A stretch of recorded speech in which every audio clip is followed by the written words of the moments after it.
What's happening, guys? Welcome to the Kiss the Ring podcast. I am your host. My name is Randy Young. You may know me as Memphis. You can find me on Twitter at DWZMemphis.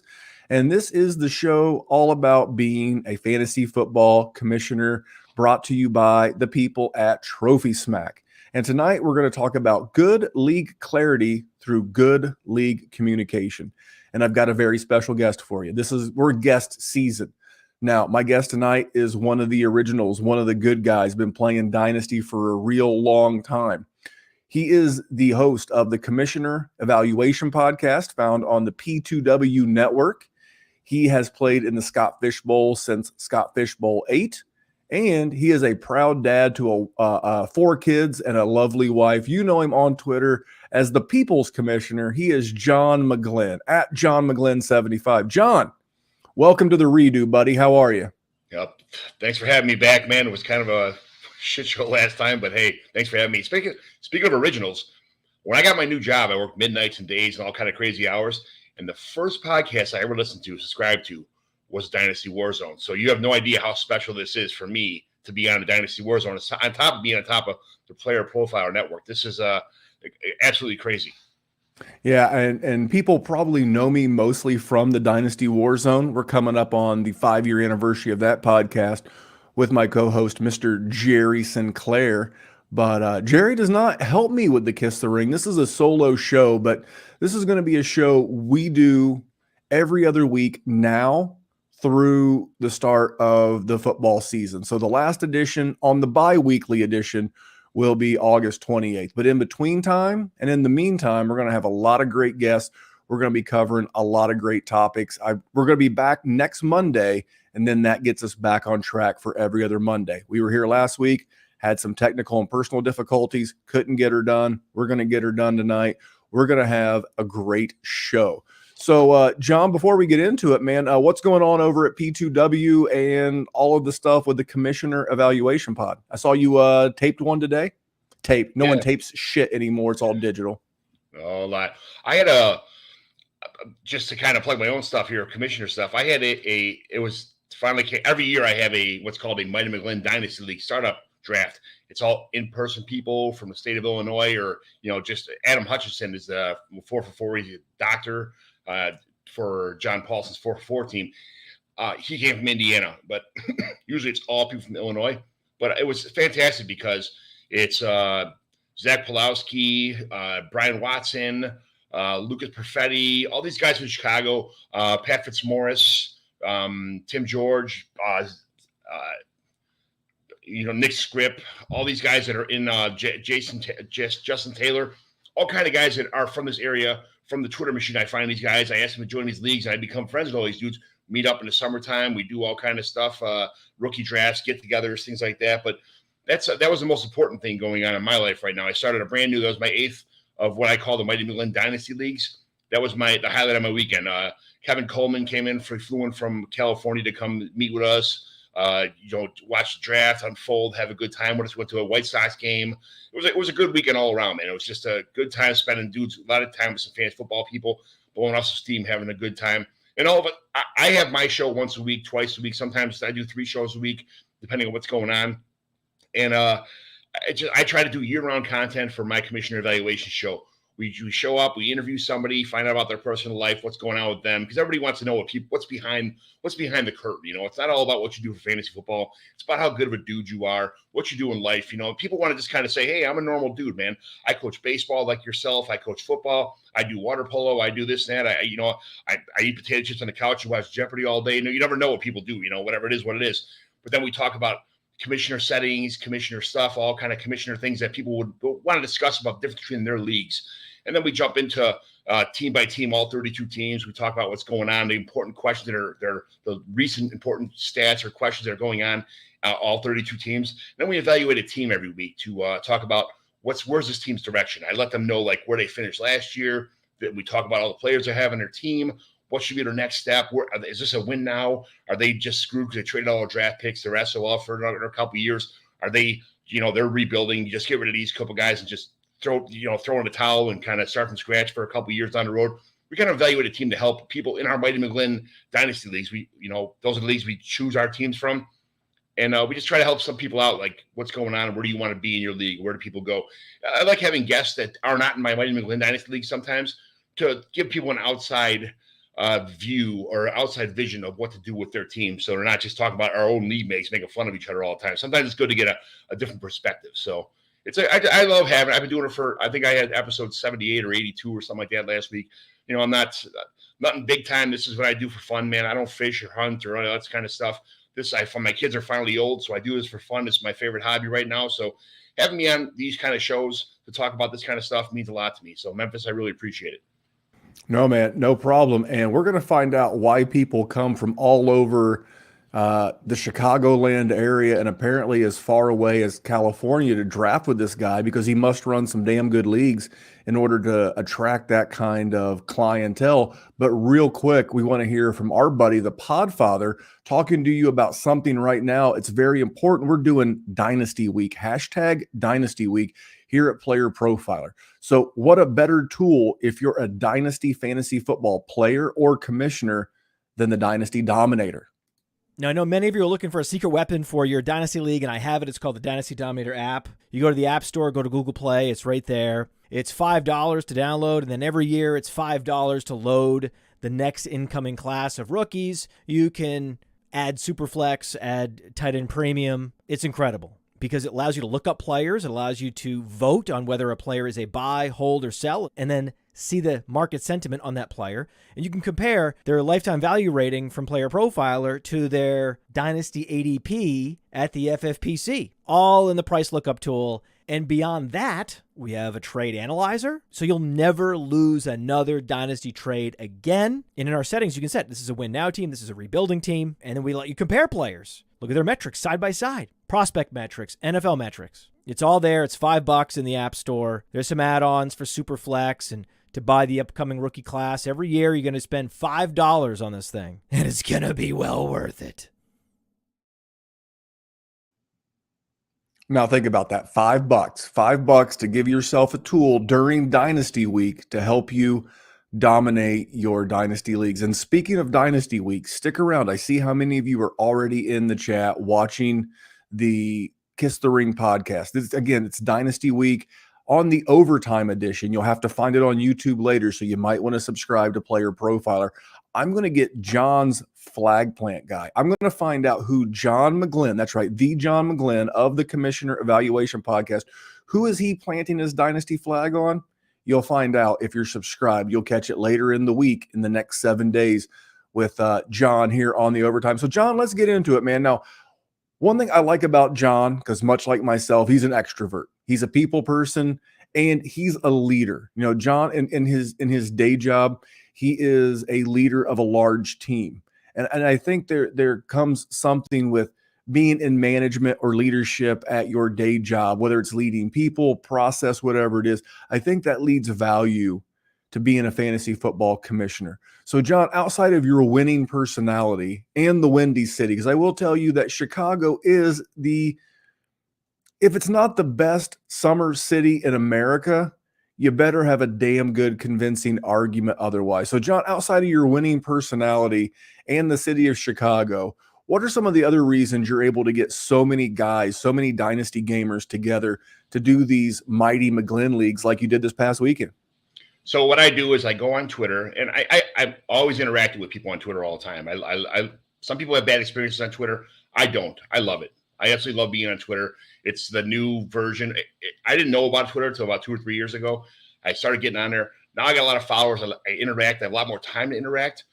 But I look on where people are from. It's very important to put like your location on there. Chicago, Illinois, Naperville, Illinois, Round Lake Beach, Illinois, something like that. Even people as far as Indiana or Wisconsin have come to my drafts.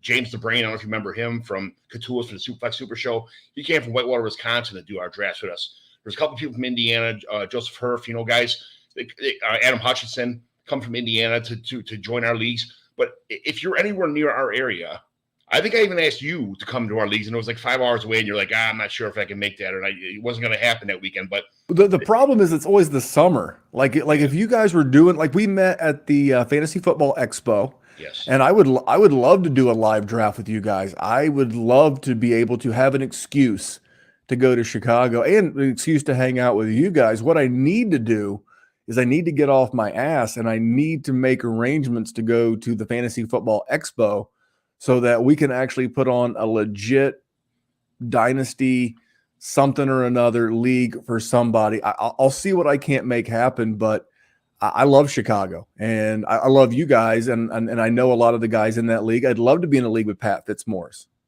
I would love to be in a league with a lot of you guys. So that's great. So what are the settings of this league? What are the and before you get into the settings, what are how do you communicate this to everybody? First thing I do is I ask everybody, would you want to be in an in-person league? Would you want to be we have to meet up. You have to show up at the draft. It's an in-person draft. If you're not going to make it the in-person draft, if it's not online, I will find you. I will find a replacement, which, I had seven. It was out of the 12 people that originally started, 3 people dropped out. So I had to replace 3 people with other people because of schedule work. One person was not feeling well a couple days before the draft. So I have a waiting list. I have like a 20-man waiting list of guys that have said they've been it before and couldn't make it, and then now they're on the waiting list now. So these people, I filled the last spot probably 4 days ago. From a kid from Appleton, Wisconsin, and he showed up and he said, "I'll be at all the drafts." He said, "I won't make even if you win the league, you pick the next year's draft location, the rookie draft location. That's kind of the perk of winning it, So also, there's all kind of tiers. There's divisions in there, which a lot of people don't play with divisions, but home leagues divisions are so much fun because we have a home league division draft, which if all 4 of the division winners, they get to pick their draft, the draft style. It goes serpentine. And if you were the last place division winner, you get to pick first in this division draft. So you pick your opponents for our divisions. And if you're the last guy, if you're the first guy to get picked in this division draft, that means your team absolutely sucks and everybody gets to make fun of you and razz you because your team blows. Some people are rebuilding it as well as they don't care, but some people really tried. They had some injuries, their team sucks. And getting picked first is like the ultimate razz, that kind of stuff. There's you get pick 113 if you win. The shit bowl is a lottery. So we sit down with a lottery ball machine and you get 40 balls for if you had the least amount of points on the sleeper app, max points for. The least amount of max points for gets 40 balls in the machine, and then it's 25 and 12 and 5 and 3 balls. So the lottery is interesting also because even if you tank, you're not guaranteed to get the 101. You could sell away your soul. It doesn't matter. You can sell away wherever you want to. You're not getting the 101. You're only in a lottery. As a matter of fact, Scott Sidlow from Dynasty Junkies is in one of our leagues too. He had 72 of the top 96 balls are in the lotto machine, and he ended up getting picks 4, 5, and 6. The guy who had 3 balls, one pick 101 out of all the 96 balls. Scott was so pissed. In person, it's even better to watch somebody's reaction when they get effed out of the 101 when they tried so hard to get those picks. So draft lotteries, division drafts, pick 113 for winning the shit bowl. So you have to stay. Having 2 first-round picks is important too, because now if you win if your team, you can't sell your team on the road because you want to win the shit bowl to get pick 113 too. So you might have pick 101, pick 113, pick 104, 113. You may win the shit bowl. Then you get to pick you get the 113 pick, and you get a pretty decent pick also. So it's pretty cool, man. It's a nice. You could win the 101 lottery and still get pick 113 and have 2 nice draft picks in the first round. See, I like that, and we're going to get into your communication piece. I call it a constitution. You call it a manifesto. We're going to do a bit of a deep dive in that for a second, but I absolutely love the lottery ball machine. Whether, you think of bingo, or we've all seen it looks kind of like a circular bird cage for those now I know some people, I don't have one handy, so it's not like I can really show you live on YouTube. This is what it looks like, but it's about the size of a soccer ball, if I had to guess. And inside of it, it's got a bunch of they're not quite ping pong balls, but they're not like marbles either. You put them all in there, you crank the handle, and when you stop, one falls down to the bottom. Whoever's ball that is wins the lottery. I love that because I hate tanking in leagues. I have a lot of issues with the NBA in 2023, so I don't watch it anymore. But man, like watching a team like the Spurs or, I know Detroit was trying to tank, and Dallas, and who knows, they had that, I think it's Victor Wembanyama. Please forgive me if I got that wrong. But a lot of teams were tanking, just like in Dynasty, a lot of teams were tanking this year to potentially get Bijan Robinson. Or if you needed a quarterback, maybe you were tanking to get an Anthony Richardson. I don't know. I think that's a great thing, and I'll let John talk about how he implements that with his communication piece. But John, you mentioned punishment. You called it, you said you had your shit bowl and some other things. I had this thing the other day, and I want to get it out before I forget it, because now it's going to be living on the Player Profiler YouTube channel in infamy forever. Are you ready? Yes, sir. What do you think about this? That as a league mate, that you should have to, if you lose your league, like if you finish last, whether your league allows tanking or not, your tanking rules are your tanking rules, but you got to stand like on the median. Like you'll see panhandlers occasionally. You have to wear like a sandwich board. For those that don't know, it's like a 2-sided board that says, I lost my fantasy football league, and now I have to stand on this median collecting change for the Scott Fish Bowl. I think that would be a really fun way to tie a lot of cool stuff together. You can make them do it like just in a pair of like swim trunks or boxer shorts or something. Not like, we don't want anyone catching a public decency charge, but you got to stand there. You have to have this thing. You got to have like, maybe you give them like one of those Happy Meal little buckets with like, and people could put money in there. And then when you're done, whatever money you raise, whether it's 15, maybe you got to do it for 2 hours or whatever. And maybe you raise $15, maybe you raise 1,500. I don't know. But all that money gets donated back to Fantasy Cares and the Scott Fish Bowl. And that was a league punishment that the other day just happened to pop in my mind. What do you think about my league punishment and making someone panhandle in like their swim trunks? No banana hammocks, by the way, in their swim trunks as a form of punishment and as a great way to raise money for Fantasy Cares and the Scott Fish Bowl. We've made people stand on the side of the road with a sign, but it was like 75 hours we had the sign made. It was kind of like a wooden sign. This is our league. And the person broke it at the end of the day after they did it. Like, yeah, done. My hour's up, man. But they just set on the side of Route 30 with a sign that said, I suck at fantasy football, honk, because I suck at fantasy football, and no collecting money or stuff like that. But it ended up being a pretty good time. So we didn't buy another sign. We didn't do those anymore, but I think we stopped during the pandemic and stuff like that. We stopped with the razzing, the punishment, stuff like that. So kind of forgot to get back on it. But I saw the pancake challenge. You have to go to IHOP and eat 24 pancakes in 24 hours. And every pancake you eat, you get 1 hour off your time and stuff like that. There's all kind of punishments that people have. But I think standing on the side of the road is probably the most embarrassing. Some people talked about. I was on Dr. Kevin Murray's podcast last week, and he said license plate cover sign that says "I suck at fantasy football" being made for you. Back window stickers that are real big that says "I lost my fantasy football league." Honk, honk, because I lost my fantasy football league. There's a whole bunch of punishments that are pretty bad. You got to be a sticker bitch most of the time is another punishment for losing the league at the rookie draft. So there's tons of, as long as they're not mean-spirited, just fun for everybody.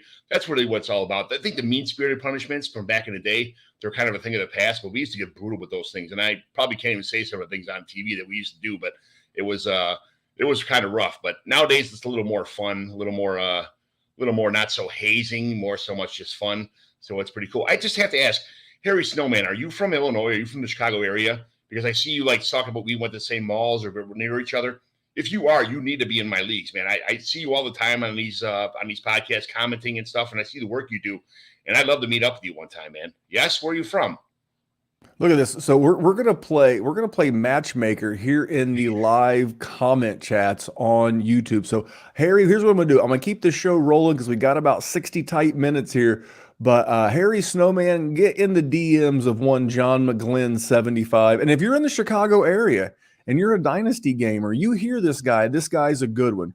So John, I was so excited to get into the body of this show that I forgot that we were going to do a good people, bad tweets. Now, good people, bad tweets is normally a segment you only find on the Dynasty Warzone, and you only find the Dynasty Warzone, the big show, Sunday nights on the Player Profiler YouTube channel, 9 p.m., as well as the Player Profiler podcast feed.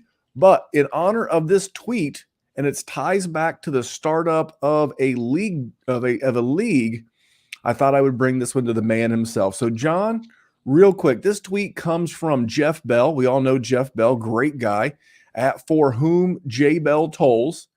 And John, he said, normalize noting the normalize turning off the clock. That means like the 8-hour clock on your standard slow draft. Turn off the clock on slow drafts over holiday weekends. Now, this tweet was posted back on Memorial Day weekend. We have Father's Day weekend coming up this weekend. Don't forget Dad, and don't get him a tie. If anything, if you want to go big and Dad plays Dynasty or fantasy football, get him a subscription to the all-in package from Player Profiler. Tell him you're serious. Tell him you got him a good gift. You know, you can always go Dynasty Dominator, world famous in quotations, draft kit, whatever you want to do. Don't forget Dad. But I don't think you ever turn the clock off on a slow draft because it's 8 hours. Now, from like midnight Eastern or 11 p.m. Eastern to like 5 in the morning, if you want to turn them off those 6 hours, I'm totally fine. But no breaks, no nothing, no holidays. I play in a lot of leagues with a lot of Australians. You know, like a lot of our patrons are from Australia. And when we're doing a Dynasty Warzone patron league, there is no clock. We go 12 hours because in 12 hours, you got to make it to your phone. John, where are you at with this tweet about turning the slow clock off over a holiday weekend? And are you pro or con clock off during a holiday weekend? All right. So to be fair, as you know, the only leagues I'm really in that are not in person. All my McGlynn Dynasty leagues are all in person. I never got in an online league until I got in a fishbowl last couple. And that's the only one I had online until this year. And I got into the Player Profiler, the Matty Kiewum and those guys Trade God League. It's the first ever online draft I was ever in, like in a league that I'm actually in. So as far as I'm concerned, I don't really have much of a say-so in this. But I will say this much: when I'm in Michigan on a boat around a campfire at the cottage with my mother and father-in-law have a cottage up there, there's no service, man. Like I know you say like, oh, yeah, everybody poops and all those other things like that, but there's no service in Michigan. And like my brothers are both Chicago cops, so they have these situations where like all these weekends they work long ass days, and if they arrest somebody, it could be 9-10 hours, and processing people, getting paperwork done. It's kind of not fair to keep the clock going on a busy holiday weekend like that. If you're in the Grand Canyon, if you're driving, I drive from Chicago to Florida. It takes 19 straight hours to go through. I don't stop I get out of the car, go to the bathroom, get a water, stretch your legs out. I'm going to fill the car up with gas and get your ass back in the car. Let's keep going. I do it straight through the whole time. So, man, if I'm one of those guys, I wouldn't mind the holiday weekend shutting them off, but I could see if you're in an online league and you want to keep it going, that's fine. But here's the thing, man, what's the hurry? Because you're not setting a lineup for another 5 months. So it kind of, it might be good people, bad tweets or that kind of stuff. But at the same time, I think it's actually a pretty reasonable tweet when it comes to stuff like that, because there is a lot of scenarios that happen on holiday weekends that people can't control with their families and, reception, driving, all that kind of stuff like that. So my wife doesn't drive. My kids are old enough to drive, but I could never get to sleep when they're driving because I wouldn't trust them to drive all the way in the expressways to Florida. So it's I'm okay with shutting the clock off, even though I'm not. You're asking somebody here, like, how does milk taste, in cereal when I can't drink milk, kind of thing like that. It's you got the wrong guy for this kind of tweet. But I think you can shut them off for the weekend, especially this early in the year.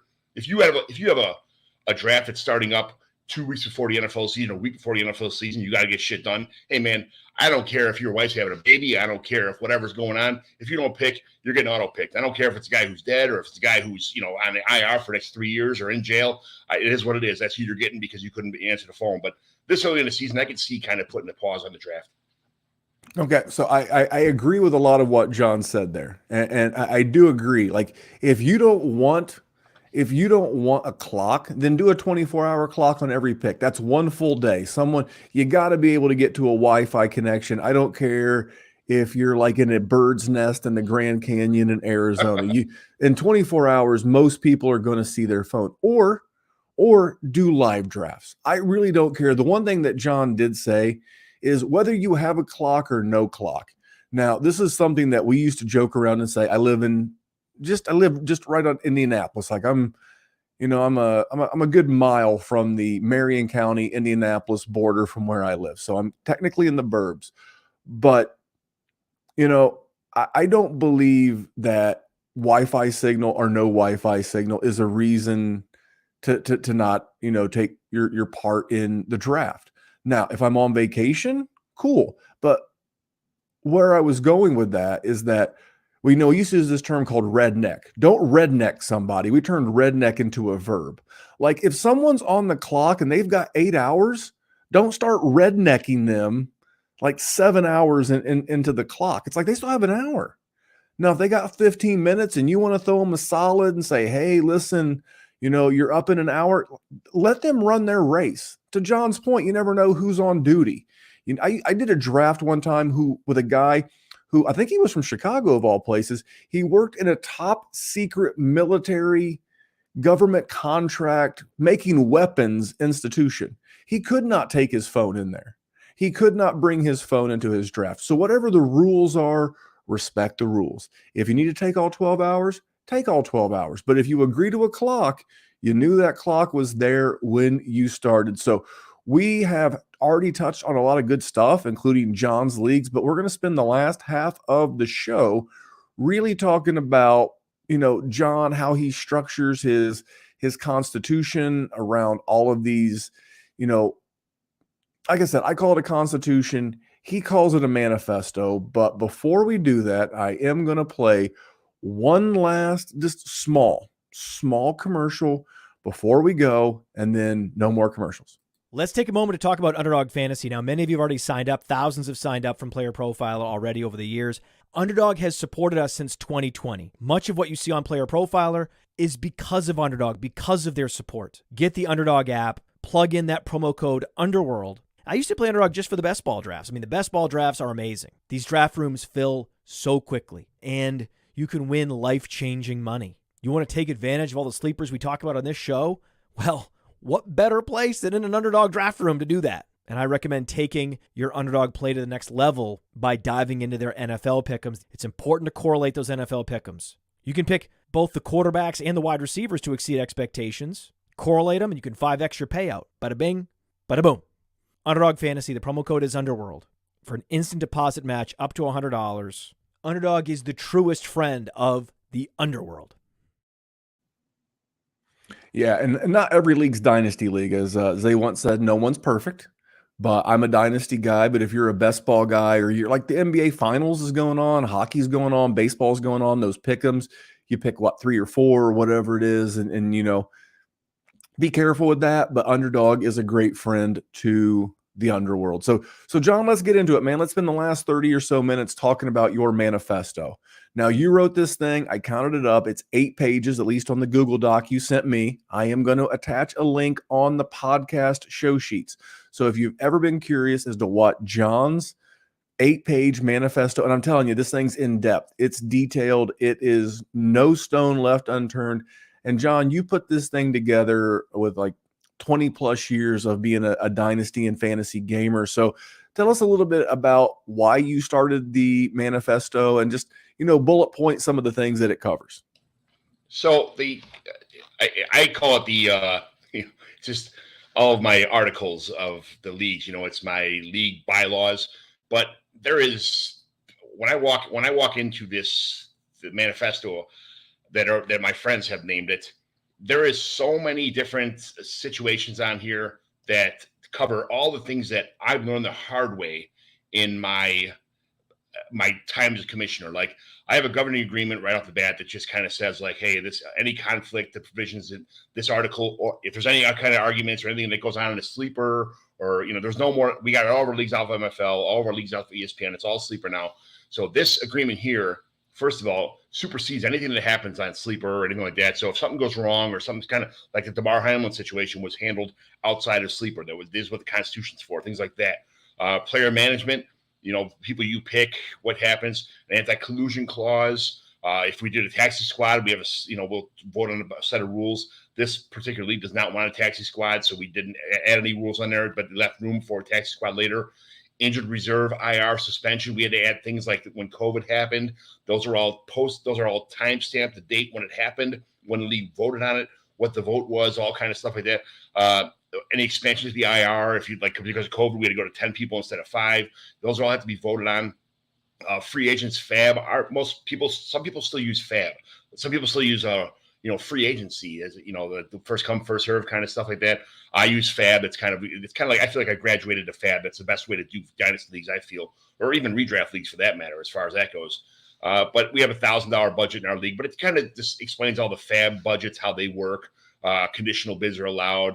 In the event of bidding, the first submitted will get successfully acquired, the free agent, so that's all handled by Sleeper, but just in case something went wrong, it's all covered on us.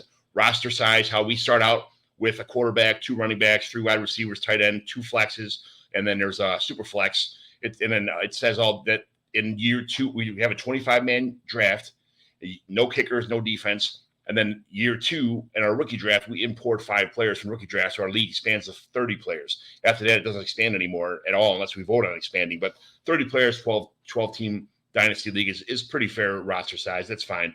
I can still see a couple people on the waivers I want once in a while, but if you had any more than that, it would kind of cut on trading and the waiver wire would be completely barren at all. But it's there's still a little waiver action with only 12 teams, 30-man rosters. The expansion or transfer of a team. If you want to leave the league and you're like, man, I just can't do this anymore. I got a baby coming, or I'm moving. I can't make the leagues. I've had 2 members. I had Mike Taglier and James Catullus both die in our leagues, which unfortunately is terrible situations we had to adapt to. But we had to transfer the teams, and there's all the rules about what would happen if the league transferred. The voluntary and involuntary withdrawal. If we have to kick somebody out, what's the reason for kicking them out? How many steps it takes to say, like, hey, you're not setting your lineup. You don't respond to trades. All these trades have gone unanswered. You're not responding to anything. You didn't pay your league dues. You can't draft if you don't pay your league dues. And so people who aren't going to draft don't show up to the draft. It's never happened before, but I just had these. It's come pretty close for people like, I'm not going to have it on time, or I might not be at the draft, and they didn't pay yet. And I said, well, you won't get any draft picks. You will forfeit all of your draft picks until you're paid. So that's that happened. Other people, these are all home leagues. Nobody wants to see anybody get screwed over. Some people be like, hey, I'll pay for you. Just pay me back when you get the money, stuff like that. That's really not a problem, but it's in here just to make sure that people know the rules, And then there's league fees, how much it costs to run the league. I don't want to talk about money on here, but every league's different. Transactions, you can trade fab money. I trade fab money all the time. $150 for this guy, $500 plus this quarterback for that wide receiver. I do that stuff all the time. Conference alignment, our divisions, how the toilet bowl playoffs, draft rules, the initial draft rules, then the rookie draft rules, all the rest of the rules that go into all the year 2 and beyond. What happens in your rookie drafts, rookie draft order determination. In like we have a lotto bingo ball machine for the first 6 picks, and then picks 7 and 8 after the rookie draft's over with. Those flop. Whoever wins gets picked 7, and a loser gets picked 8. Because otherwise, the team would tank in the first round. In the second round of playoffs, if they lost the first round, they tank to get a better spot. So the winner of that game actually gets the better pick. So we make sure that happens. And then we also have, that people who win the money are going to get, 9, 10, 11, and 12. But then the rest, after the first 6 picks and the second 6 picks are done, the rest of the draft is by your max points for, as listed on the Sleeper app. That's how I count them all out, and I determine who's pick 1 to 12. Rounds 2 to round 5 is set up in that order. So the worst teams are getting the first pick, and so on and so off. And then we also use the 6th round as the 113. So we use pick 601 as the 113 pick, which you get for winning the shit bowl. Picks 602 to 612 are dormant. I put them to the side. Nobody can use them or trade them. But 601 actually is pick 113 for our rookie draft. So the toilet bowl bracket after rounds 1 to 6, we talked about that. My commissioner duties.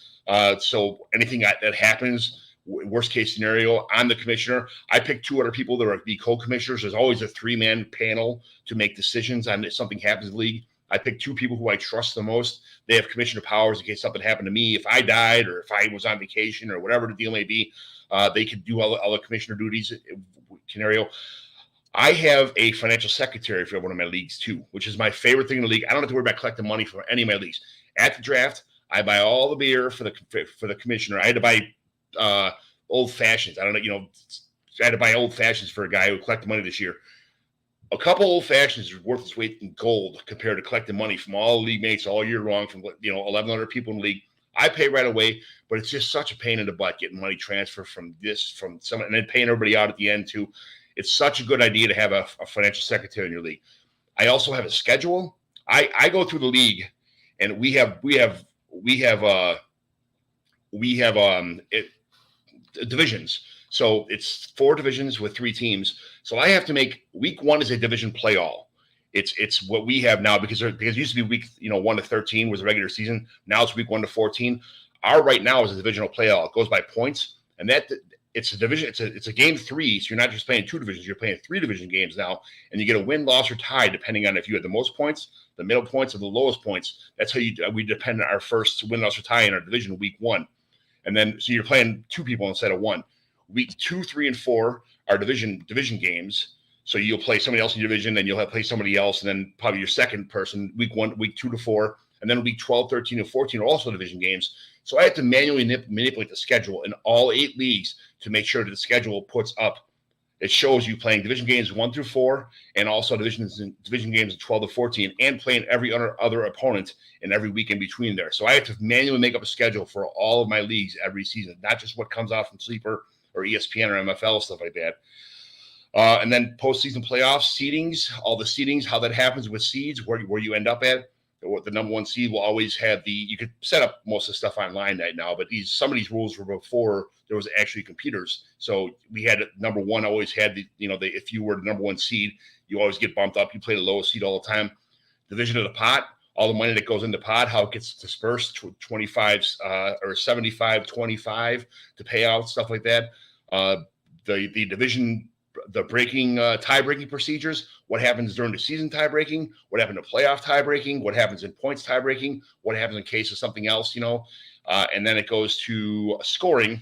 And the scoring it says right here, it's right simple, as determined as a sleeper scoring page. So we don't have any scoring on the rules. Whatever was inputted on the sleeper scoring page, that is the scoring system we use, and we'll go by that. So that supersedes this document as far as our fantasy football stuff is concerned. But there's tons of stuff in here. There's, like you said, there's 8 pages, 9 pages. I forget. Article 19 is the last article, the scoring one.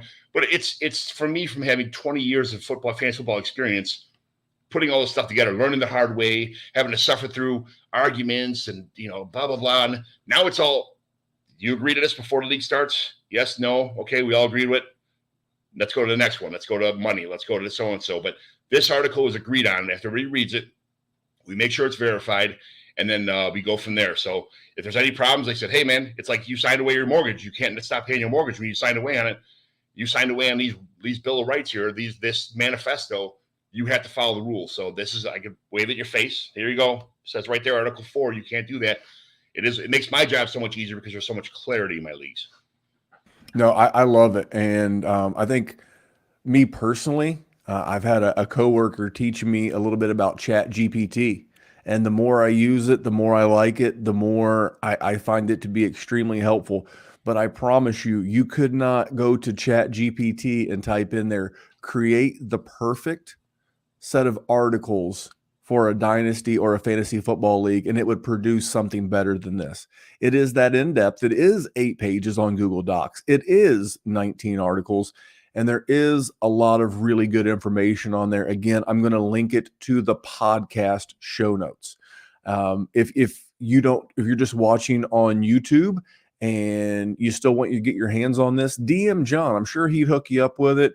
He's, again, at John McGlynn. That's McGlynn, at John McGlynn 75. Slide in his DMs. Don't send him any negative or bad pics, and ask for his manifesto, and he may hook you up. So, John, I really want to focus on 2 things, because anybody who really wants to read all 19 articles in 8 pages, I'm sure we'll let that happen, because I think it's extremely valuable to have something like this. Now, this is, like I said, this is you putting together the playbook that you've learned over decades of playing this game that we all love. But the one that you mentioned was the money. And the 2 things for me about the money is you nailed it. You don't draft until you pay. And when you collect the money, and this has happened to me, it's happened to me exactly 1 time. I got burned. That some people use like a league safe. I'm not a big league safe guy, but some people use league safe. Some people like you guys, I'm sure they just like PayPal or Venmo or Cash App, or hell, they probably even bring like cash, like those green like 6-inch by 4-inch pieces of kind of papers, got some cotton in there, and maybe you hand some of those over at the actual draft. But when you get the money, you have to be a person of integrity.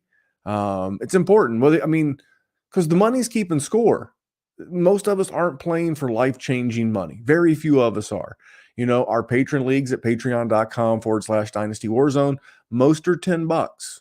It's not about the money. It's about playing for something.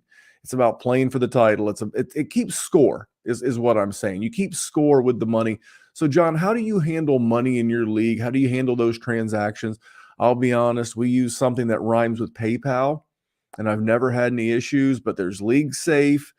There's all kinds of way to get the money. But once as the commissioner, you have the money, you have to treat it like it's the most important thing in the world, because there is a sense of entitlement and integrity that you have to have with that money. You're entitled to holding on to this, but you're also entitled to make sure it gets paid out on time.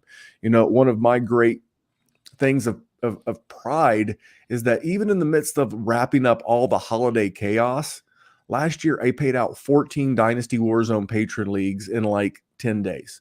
And this is me. This is the weird part. This is how I handle the money. I'm like hunting people down. I'm like, hey, dude, what's your Venmo? Hey, dude, what's your pay? Hey. And I'm like knocking on their door. No, I've done it the other way, where like you're harassing people and like shaking them down to get paid. But I'm the kind of guy that when I need to get the books squared, I'm going to come find you. We're going to get you the money, and I'm going to handle it that way. How do you handle the money? Because it's kind of like that taboo topic, but it's not for me. It's like we're just going to talk about it. We're going to get it out of the way, and we're going to make the money thing easy as can be. I make sure everybody's paid within 5 days of the championship game. Within 5 days, everybody in my leagues has gotten their money. I make sure of that. I don't handle the money, but I double check. I have everybody's personal cell phone number. I have everybody's address. I have everybody's information that's in my league already up front. So I'll drop money off hand to hand. We pay in cash at the draft, because if you put things on Venmo or pay, I'm not gonna. I heard you say something that rhymes with something else before. So if you're using all these other apps and things like that to pay, do not put the word fantasy football in the comments. Do not put a football on there. Not. Do not put anything that rhymes with fantasy football. Send it as a gift. Send it as a gift, because if you don't send it as a gift, and you do a lot of leagues, ask me how I know. If you don't do it as a gift and you collect over X amount of dollars, you put that person in a position to have to pay taxes on managing your league dues. So it's this whole new thing. It's an electronic society. I get it. We have to deal with cash that way. I would prefer to do it the way that you guys do it, to be quite honest, but just make sure if you have to use electronic payment methods that you quote unquote send it as a gift, because that's how I send out the winnings. For me, it actually works out real well because it's right around the holidays. And I'm just like, hey, Merry Christmas, you lucky SOB, or something like that. There are ways to skirt around that sort of thing. But yeah, I'm pretty adamant about the money. I'm sorry, I didn't mean to jump in. I just wanted to throw in that little tidbit about, make sure you don't send it as fantasy football. You send it as a quote unquote gift. Yes. And then also, I don't like using League Safe or any of those other places that take a piece of your money. Everybody's in here. They want 100% of what they a big percentage. I mean, 15%. I wouldn't know. Yeah, I wouldn't know because I've never been in them, so I wouldn't. I don't do that. But yeah, I don't know who created that stuff, and good for them. They found a way to skirt the rules. But yes, it's easier for the commissioner because everybody's paid up there and they disperse the money. After it's all said and done, you just press enter when the league's over. They wait a little bit and they pay it out. So whatever, that's fine. But man, I better stay away from all electronic apps at all. And again, I don't collect the money. So I'm never going to have money in my hand or my bank account or my this and that. I have a financial secretary for all my leagues, and they take care of all that stuff for me. So it's the hardest part of being the commissioner and having 19 articles to follow is easier than collecting money from everybody. So that's crazy. It is what it is. So it's all cash. But again, you're not going to win our league and go buy a 2023 Lexus with the money you won our league. You're going to go buy a good night at the bar for you and the boys kind of thing like that, so it's not life-changing money. Like you said, it's a couple $100 maybe at the most, whatever, but Yeah. these are all in-person fantasy football dynasty leagues. We see each other every year. We're all together. Nobody's giving anybody a high hard one and saying, hey, nobody's starting up on one of these leagues and just walking. I'm not going to start up a league and walk away and take everybody's money. That happens an awful lot from what I understand, on the electronic fantasy football sites. But whatever. That's why they use that Venmo, because they better take 15% than get nothing, I guess. But it's so much better like I said, if you have a Twitter account, put in there, Atlanta, Georgia, whatever, Pensacola, Florida, whatever. If you live somewhere, put it on your Twitter account. That's how I found probably 60 people that are in my home leagues from the Chicagoland area, because they put Schaumburg, Illinois, or Chicago, Illinois, this thing. Update where you live at. It's so much easier for somebody to start a home league like that by knowing that you live somewhere. I just saw Harry Snowman put in there Illinois, and that's how I'm like, oh, okay, you live there. I don't think he's got it on his Twitter handle, because I just saw me and him had an interaction the other day. But man, it's just keep your location on there for home league startups. It helps commissioners a lot to find people. Yeah, don't put like your home. I mean, you can. I mean, maybe you're into that sort of thing. No, don't put your home address on there. Don't put your home. I'm very old fashioned with this. So again, our patron leagues, we have an admin. His name's Neil, and he's actually Australian, and he's amazing. He does a great job. He's kind of my financial secretary, if you will. So he helps me collect the money. He sends it to me. And this is how old fashioned I am, because I value the integrity of the Dynasty Warzone, being in charge of these leagues. As soon as I get all the money, I instantly take and I put it, literally, I go to the bank and I put it in a savings account so that the money is safe. Like, even if I'm not this person, but everybody, can be tempted, shit happens in life, and I just put it away. And then literally, I'm usually on like vacation that week. As soon as I get the chance, I go put all the money back into a different account, and I just start paying everything out. But I want to make sure that money's protected. There's no way to get it stolen online. There's no way to, spend it, or I'll pay it. Nothing like that. Everything above board, because the money, it matters. It really does. So John, we've got a little bit of time left. Again, if you guys want the thing, listen to the audio version. It'll be in the show notes. But the only thing is, you mentioned earlier, is removing the wrong people. One last thing before I get into the wrong people. If you must, like maybe you live in the Galapagos Islands and there's just not 8 or 10 or 12 other people to start a dynasty league with, cool. It's not an ad, but the FFPC, they've never had a league fold. They've never not made sure someone gets paid. So if you feel like you have to play with like your internet friends, that's awesome, because there you don't need like a league safe or whatever. It's safe. It's very safe. And if you're going to do a productive struggle or whatever, your team's going to be there in 2 years, 3 years, or whatever.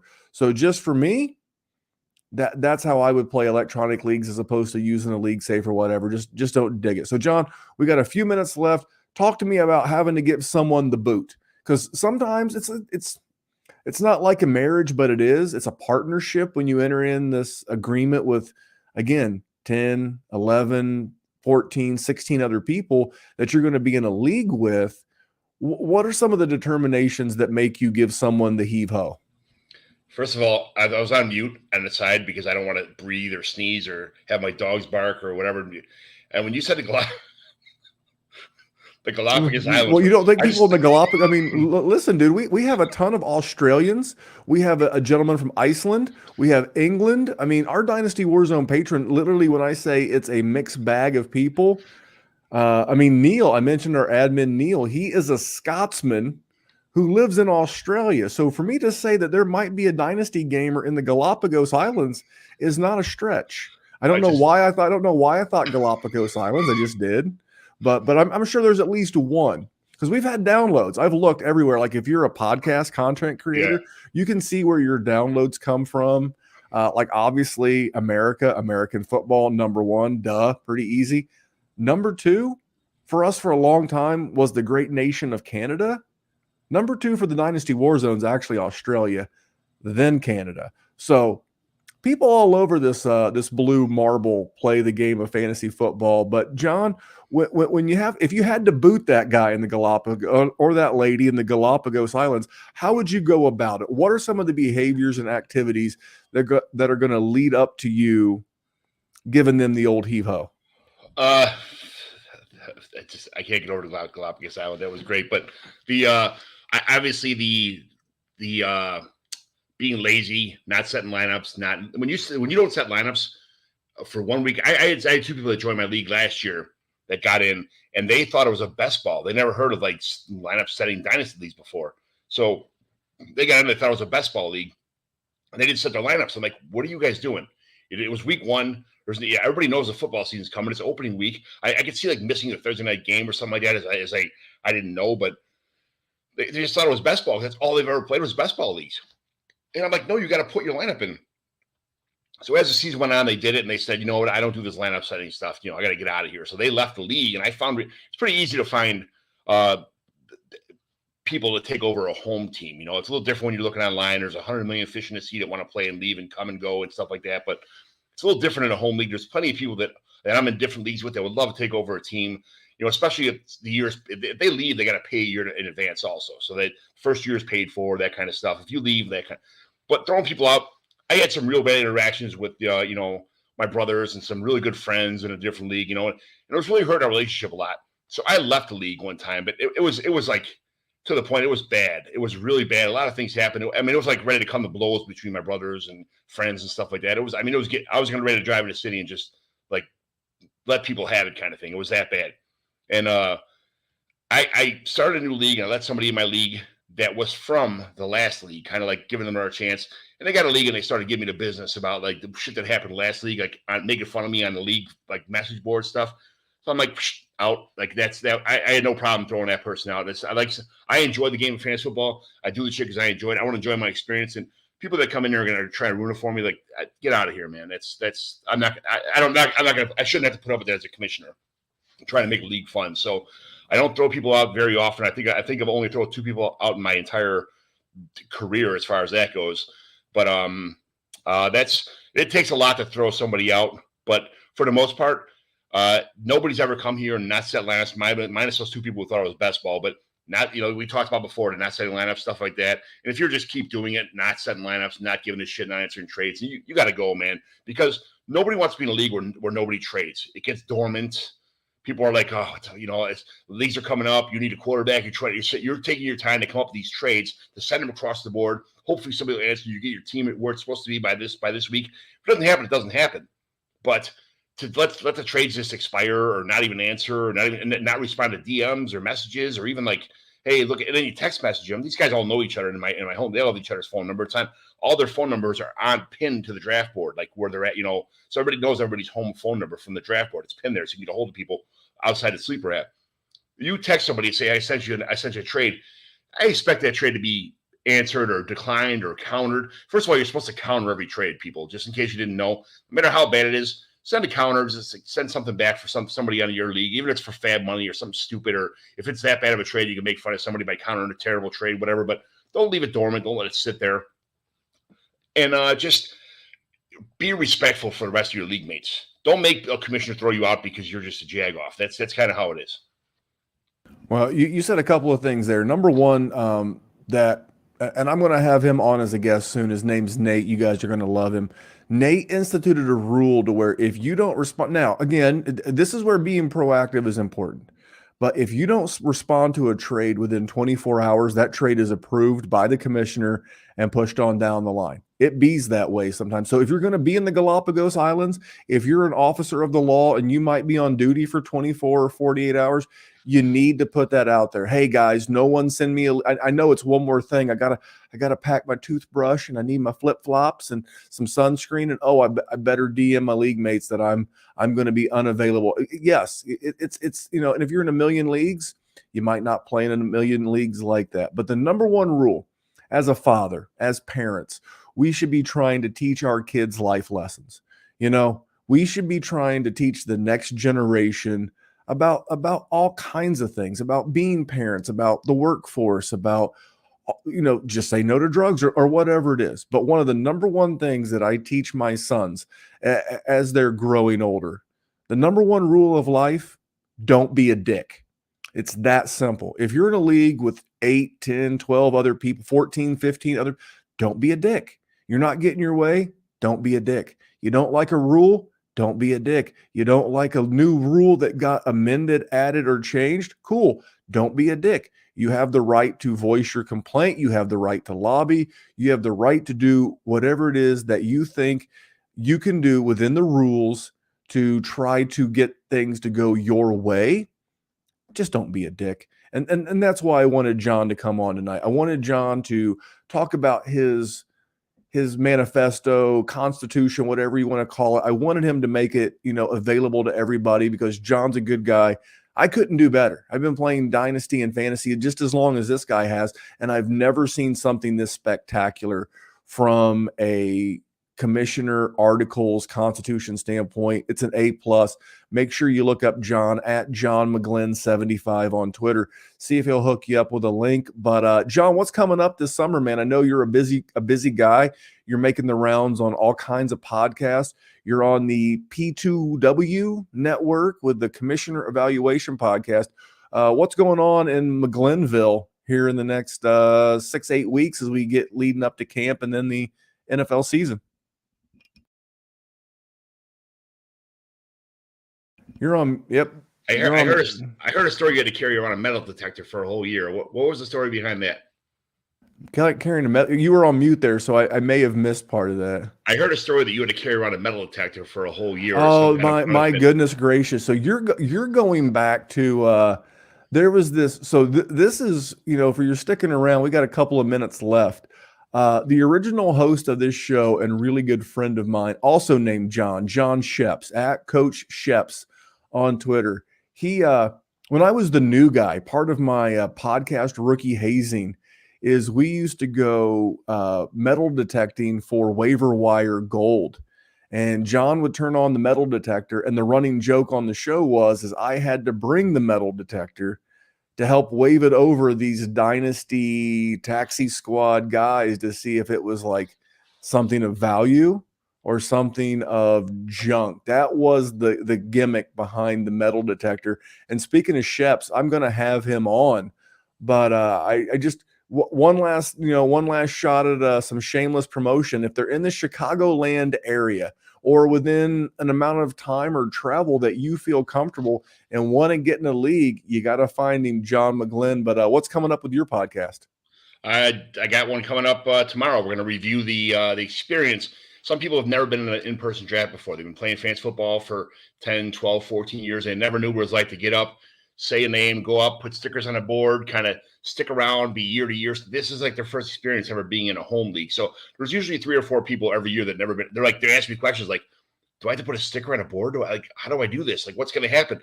Like, can I make trades? We had 17 trades yesterday during the draft in an in-person draft. You always have to have like a sticker bitch or whatever the name they call them nowadays, whatever. Somebody go up there on the board doing stickers. We did have one yesterday. It took about 5.5 hours. It usually takes about 3.5, but it added a little bit to the fun. It's their people's first time. I was in no hurry. I didn't really care.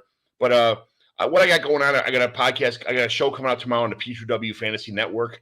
I have my own commissioner evaluation podcast that you can subscribe to on iTunes or Apple Podcasts, whatever it's called. And I try to put on a show every week, if not twice a week sometimes. Very rarely I'll miss a week in between there, but I guess on awesome shows like tonight's show, like Dr. Kevin Murray's show, like every week I have some other things going on.